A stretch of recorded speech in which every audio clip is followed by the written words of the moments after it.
कसम खुदा की अब बुरके बुरके नहीं रह गए। अब 60 साल की बुढ़ी भी ओढ़ ले तो ऐसा लगता है जैसे वो 18 साल की लड़की जा रही है। ये बुरके एक बार सच्चा वाकया है। 60 65 70 साल की बुढ़िया ऐसा ही बुरका ओढ़ के चेहरा छुपा के जा रही थी धीरे धीरे। भाई बुढ़ी थी, वो धीरे धीरे चल रही थी, तो एक लड़का उसका पीछा करने लगा। 20-22 साल का लड़का उस बुढ़ी का पीछा करने लगा, क्योंकि जो सोचने लगा बुरका इतना खूबसूरत है तो बुरके के अंदर कितना खूबसूरत माल होगा, बुरके वाली कैसी होगी। उसका पीछा करने लगा। बुढ़िया धीरे धीरे चल रही, लड़का समझ रहा मुझे लिफ्ट दे रही, मेरी वजह से धीरे धीरे चल रही, जबकि वो अपनी कमजोरी की वजह से धीरे धीरे चल रही। बुढ़िया समझ गई कि लड़का मेरा पीछा कर रहा है, तो थोड़ी दूर चलने के बाद उसने अपना नकाब खोला और अपनी तुतलाती जबान में बोली, बेटा। लड़के का तो मूड खराब हो गया, कम वक्त मेरा तो मामला ही गड़बड़ हो गया। बेटा तू मेरा पीछा क्यों कर रहा है, मैं तो तेरी अम्मा की उम्र की हूं। लड़के को भी गुस्सा आ गया, कहती बात मैं अपने लिए नहीं अपने अब्बा के लिए ढूंढ रहा हूं। अब 60 65 70 साल की बूढ़ियों को ऐसे खूबसूरत बुरके पहनने की क्या जरूरत। बुरकों का मकसद जो कभी था पर्दा, लेकिन आज उनका मकसद भी वो नहीं रह गया। अल्लाह के नबी के ज़माने में एक सहाबिया अल्लाह के नबी के पास आती हैं, मुस्नद अहमद की सही रिवायत, जिनकी चादर कपड़े से नीचे, टखने से नीचे, चप्पल से नीचे ज़मीन की मिट्टी उड़ाती हुई आती और कहती, अल्लाह के रसूल मैं इस चादर को ओढ़कर नमाज पढ़ने जाती हूँ। आपने कहा चादर इतनी नीची होनी चाहिए। उसने कहा अल्लाह के नबी कभी कभी जमीन पर पेशाब व पायखाना पड़ा होता है, गंदगी पड़ी होती है, तो क्या मैं थोड़ी सी ऊपर करके पायखाना गंदगी को क्रॉस करके आगे निकल जाऊं। आपने कहा नहीं, दाएं से निकल जा, बाएं से निकल जा। कहने लगी दाएं भी मर्द बैठे होते हैं, बाएं भी मर्द बैठे होते हैं, मुझे उसी गंदगी के ऊपर से निकलना है। अल्लाह के रसूल इजाजत दे दीजिए, मैं थोड़ा सा ऊपर कर लूं और निकल जाऊं, उसके बाद नीचे कर लूंगा। जब गंदगी को क्रॉस कर लूंगी तो चादर में नीचे कर लूंगी। अल्लाह के नबी कहते हैं अगर मर्द दाएं बैठे हैं, बाएं बैठे हैं, तो तू उसी गंदगी के ऊपर से निकल जा। कहने लगी अल्लाह के रसूल वो गंदगी मेरी चादर में लग जाएगी, आप मुझे ऊपर उठाने की इजाजत नहीं दे रहे हैं। टखने से ऊपर, चप्पल से ऊपर चादर उठाने की इजाजत क्यों नहीं दे देते हैं। आपने कहा नहीं, चादर उठाने की इजाजत, चप्पल से भी ऊपर चादर उठाने की इजाजत नहीं दूंगा। कहा अल्लाह के रसूल फिर उस चादर में पेशाब और पायखाना लग जाएगा। आपने कहा लग जाने दे। कहने लगी हाय अल्लाह के रसूल उसी चादर को तो ओढ़कर मैं नमाज पढ़ती हूँ मस्जिद में। जब ऊपर औरतों का अलग इंतजाम होता है या पर्दे में औरतों का इंतजाम होता है, तो मैं इसी चादर को ओढ़े ओढ़े नमाज पढ़ती हूँ। आपने कहा उसी चादर को ओढ़कर नमाज पढ़ ले। कहने लगी उसमें पेशाब और पायखाना लग जाएगा, क्या उसी और चादर को ओढ़कर नमाज पढ़ लूं। आपने फरमाया हाँ। आए औरत जब पेशाब और पायखाना तेरी चादर में लगेगा, जब तू आगे बढ़ेगी तो तेरी चादर जमीन पर पड़ी हुई मिट्टी से रगड़ खाएगी, क्योंकि तेरी चादर नीचे है। जब पेशाब और पायखाना उसमें भर जाएगा, जब तू आगे बढ़ेगी तो जमीन पर पड़ी हुई मिट्टी पर तेरी चादर रगड़ खाएगी, और जमीन पर पड़ी हुई मिट्टी से रगड़ने की वजह से जमीन की पाक मिट्टी तेरी चादर को पाक कर देगी। लेकिन तुझे चादर उठाने की इजाजत नहीं, उसी चादर में तू नमाज पढ़ ले। गंदगी लगती है तो लग जाने दे, आगे बढ़ेगी तो जमीन पर पड़ी हुई पाक मिट्टी तेरी चादर को पाक कर देगी। मेरे भाइयों पेशाब और पायखाना देखकर भी अल्लाह के रसूल ने औरत को चादर उठाने की इजाजत नहीं दी। मेरी बहनों तुम्हारे दिल कैसे गवारा कर लेते हैं। जलसों में भी चूड़ियां खरीदने के लिए, बैलून खरीदने के लिए, जलेबियां खरीदने के लिए तुम किस तरीके से लेडीज पंडाल से निकलकर तुम बाजारों में घूम लेती हो। शर्म आनी चाहिए। तुम्हारे कलेजे और तुम्हारे दिल कैसे गवारा कर लेते हैं कि लड़के और लड़कियां एक जगह शॉपिंग करें, दुकानदारी करें, खरीदारी करें, ये तुम्हारे कलेजे तुम्हारे ज़मीर कैसे गवारा कर लेते हैं। जबकि अल्लाह के नबी फरमाते हैं ला यखलुअन्न रजुलुम बिमरातिन इल्ला कान सालिसुहुम शैतान, कोई मर्द किसी औरत से तन्हाई में न मिले,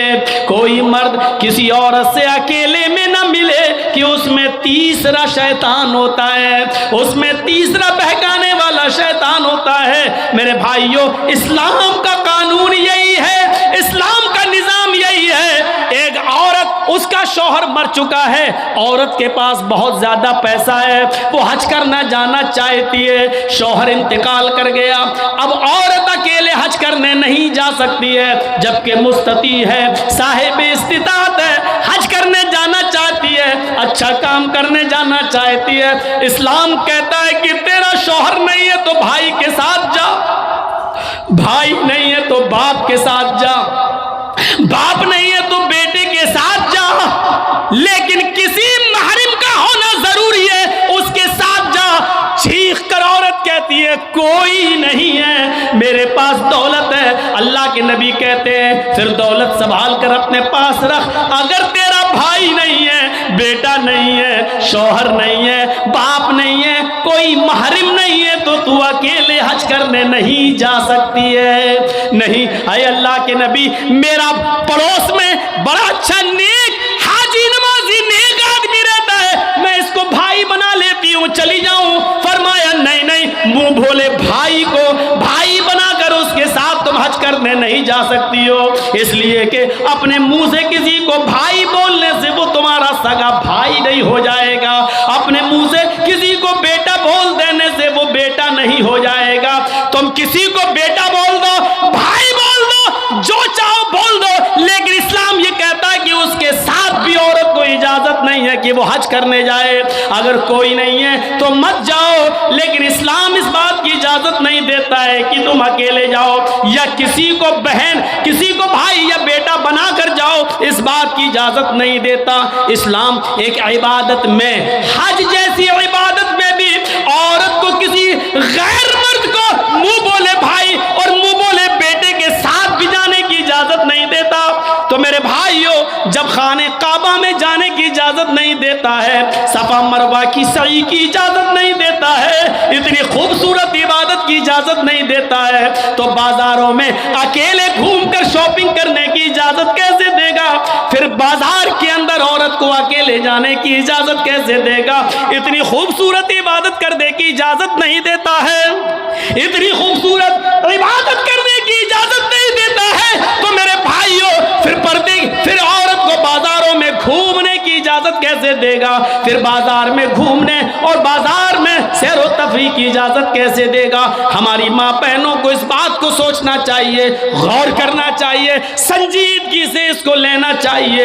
एक जमाना था, हजरत फातिमा कह रही हैं आए अली, मैं इतनी बीमार हूँ, इतनी बीमार हूँ, लगता नहीं कि इस बीमारी में मैं बच पाऊंगी। आए अली, अगर मुझे कुछ हो जाए, अगर मेरा इंतकाल हो जाए, आए अली, तो मुझे दिन के उजाले में दफनाने मत ले जाना, रात की तारीकी में ईशा की नमाज के बाद मुझे कब्रिस्तान में दफन करना। हजरत अली ने कहा अय फातिमा, ऐसा क्यों कह रही हो? अगर तुम्हारा इंतकाल सुबह फजर के बाद हो तो क्या ईशा तक हम तुम्हारे जनाजे को रखेंगे, मिट्टी को रखेंगे? तुम्हारे बाप का, तुम्हारे अब्बू का फरमान है कि मैयत को जल्दी कब्रिस्तान ले जाओ, फिर मैं लेट कैसे करूं? फरमाती हैं आए अली, आए मेरे प्यारे शौहर, मुझे रात में ही ले जाना, मेरी बात को गिरा बांधो, मेरी बात को मजबूती से पकड़ लो, मेरी वसीयत को याद रखना, चाहे मेरा इंतकाल कभी भी हो, लेकिन मुझे ईशा के बाद दफनाना, मुझे दिन के उजाले में कब्रिस्तान न ले जाना। आए अली, मैं नहीं चाहती हूँ कि मेरे मुर्दा जिस्म पर पड़े हुए कफन पर भी किसी गैर मर्द की नजर पड़े, मैं अपने कफन पर भी किसी गैर मर्द की नजर नहीं पड़ने देना चाहती हूँ। आए अली, मुझे रात में ले जाना, दिन के उजाले में नहीं।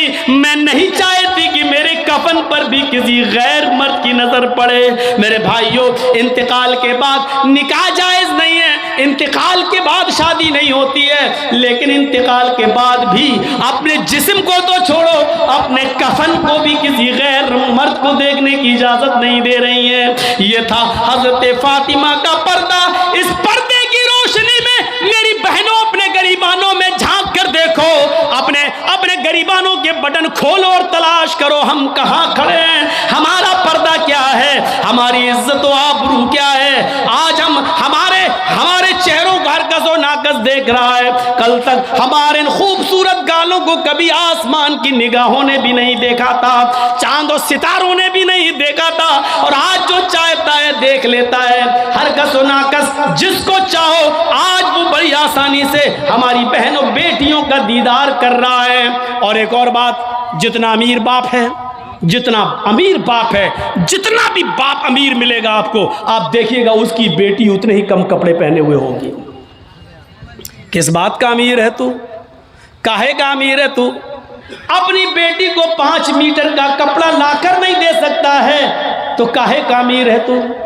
कंजूस और बखील बाप। अल्लाह ताला ने इन अमीरों को ऐसी सजा दी है, ऐसी सजा दी है।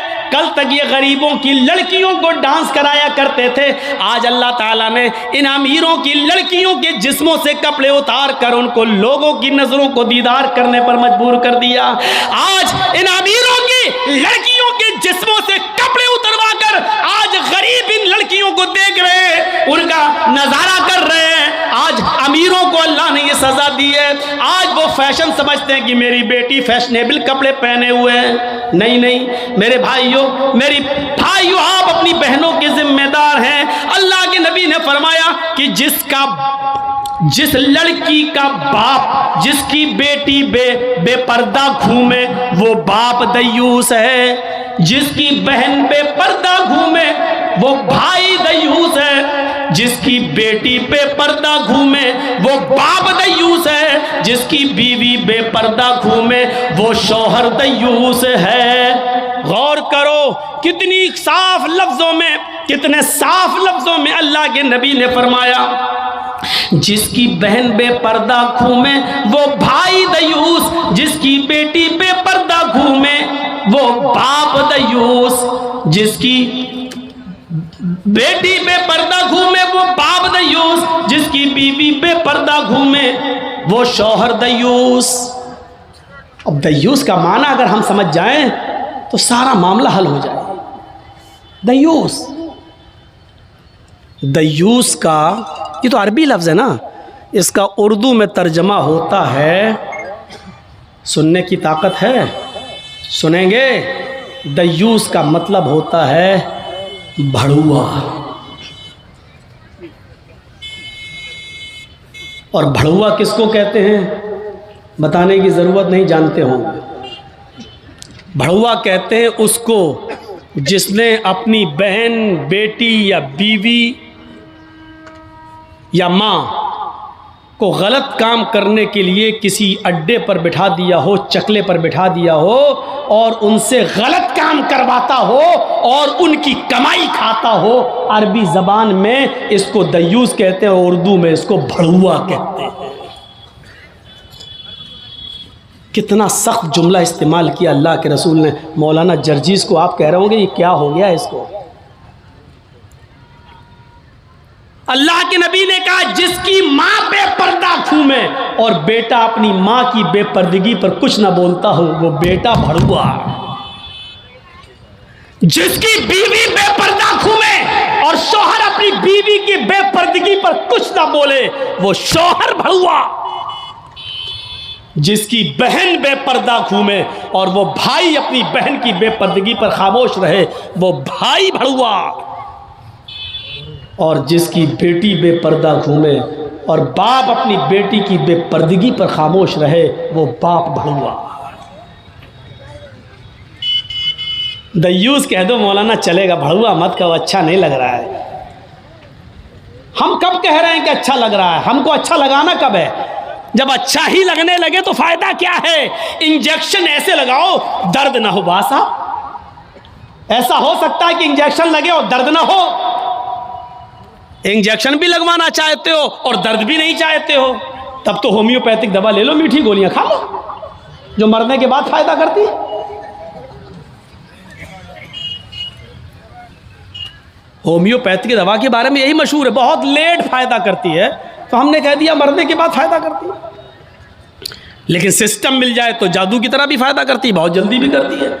तो जब आपको मीठी गोलियां ही खाना है होम्योपैथिक दवा, तो फिर मत कराओ तकरीरें, और तकरीर करा रहे हो तो सुनो, सुनना पड़ेगा।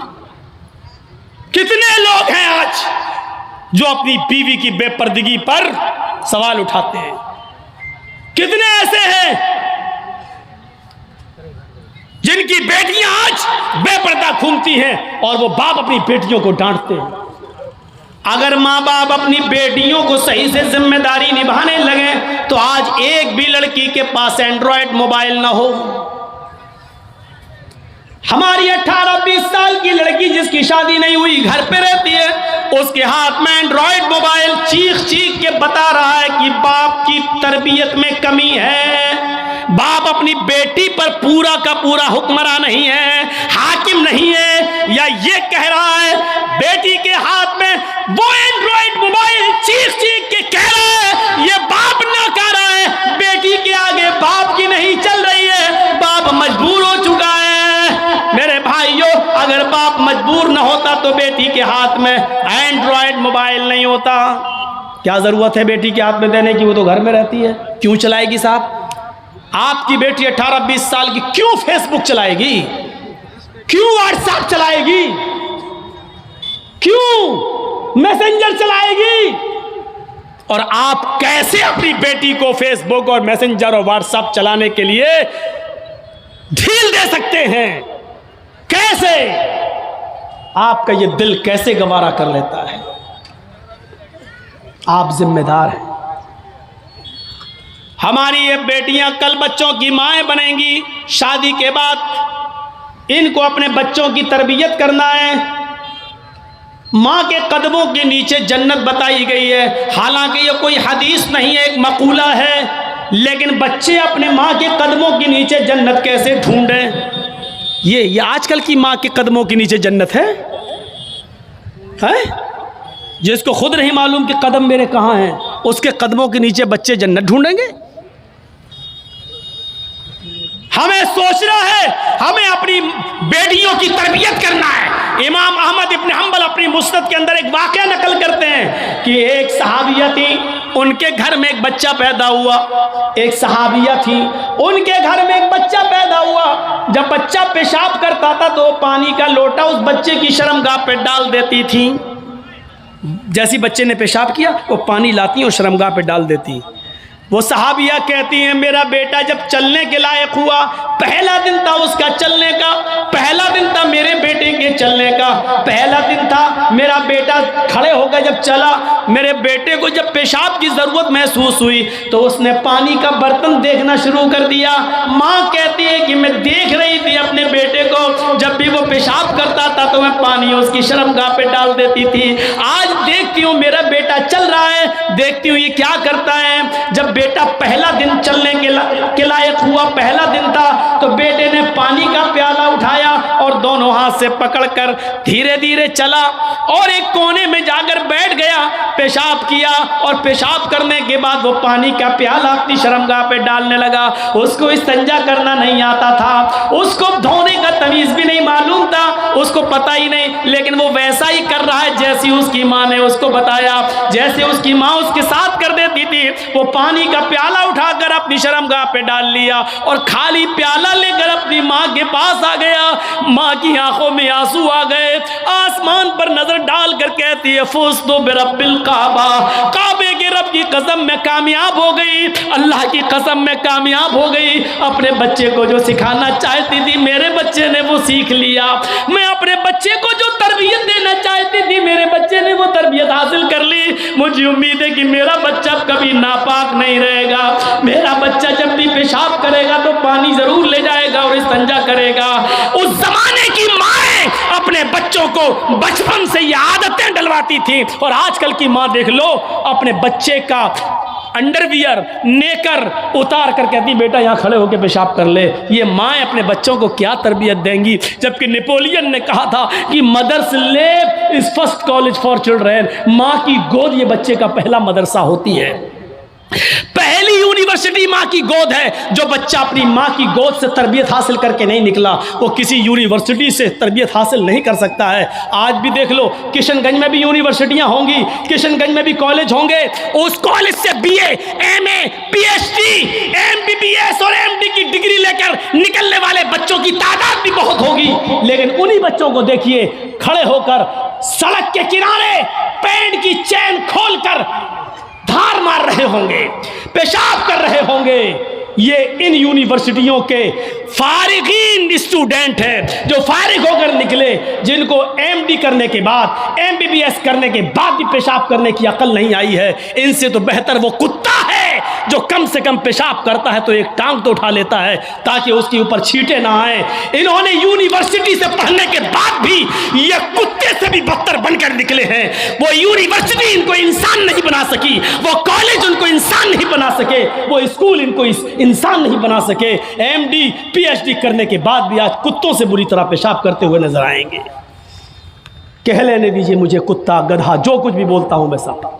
आज मुझे इजाजत दीजिए मेरे भाइयों, कहो कि जानवरों की इजाजत मत बोलो, हम लोग इंसान हैं। कुरान ने भी जानवरों की मिसालें दी हैं। उलाइका कल अनाम बल हुम अजल, ये चौपायों की तरह हैं बल्कि उनसे भी ज़्यादा गए गुजरे।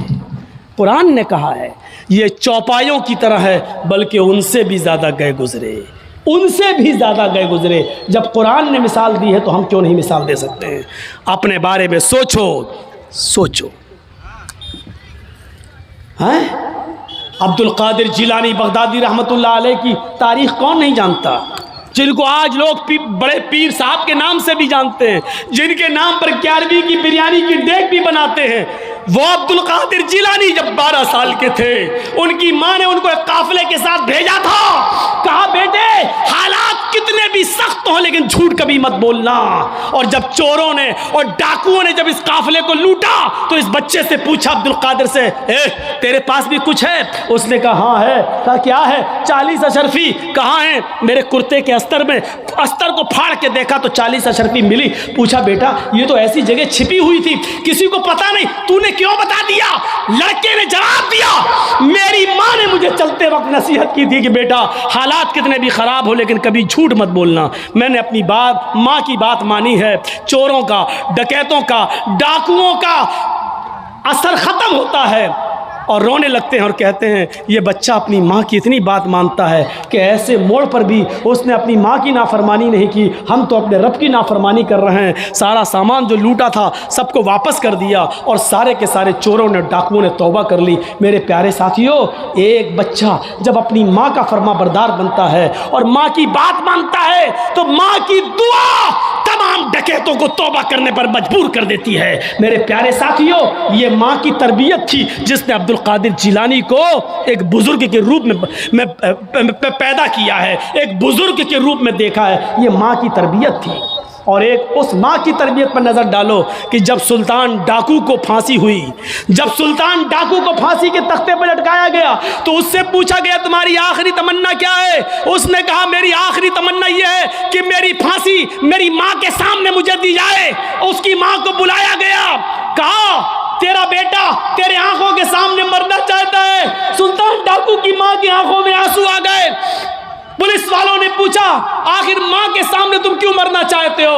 उसने कहा ताकि मेरी माँ देखे मौत के वक्त पैर कैसे तड़पते हैं, हाथ कैसे तड़पते हैं और रूह कैसे निकलती है। कहा लेकिन तुम इसके लिए माँ को क्यों मजबूर करके लाए हो?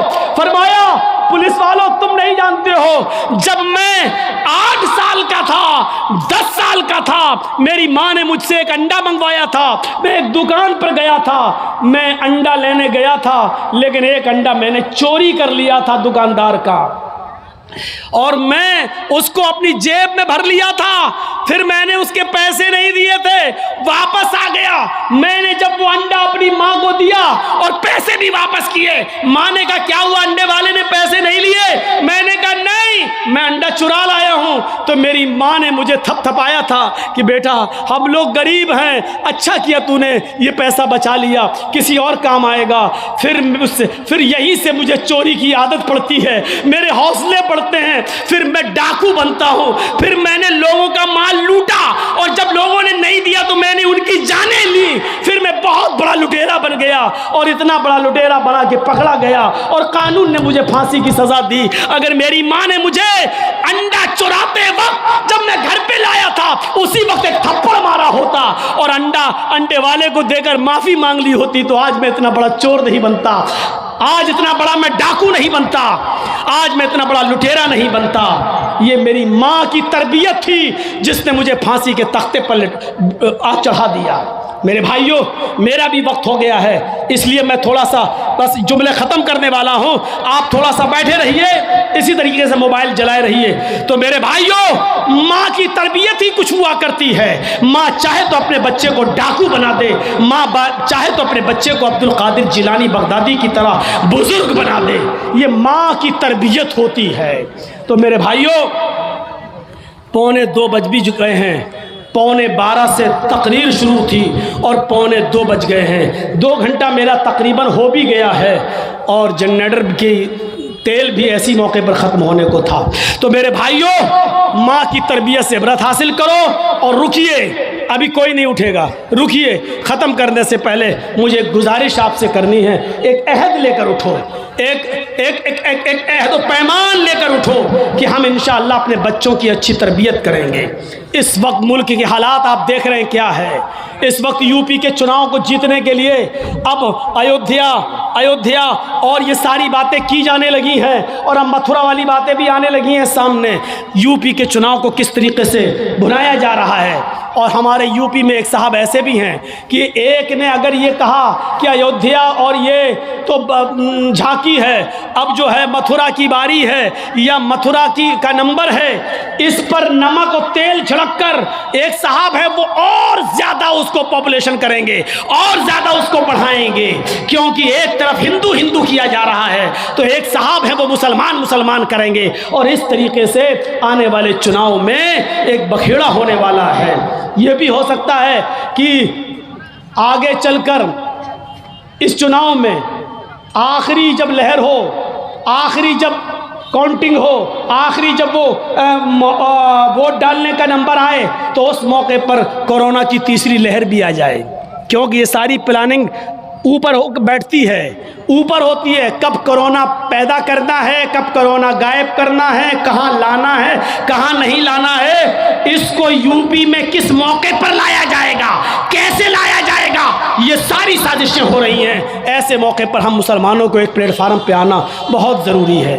हमें हनफी, शाफई, मालिकी, हम्बली ये सब को भुलाकर एक प्लेटफार्म पे आना है। मेरे भाइयों, ये इदारा का जलसा है और जिस इदारे के लिए ये जलसा किया गया है उस इदारे का ताउन आपने जो कुछ भी किया। मैंने अपनी बात ख़त्म कर दी।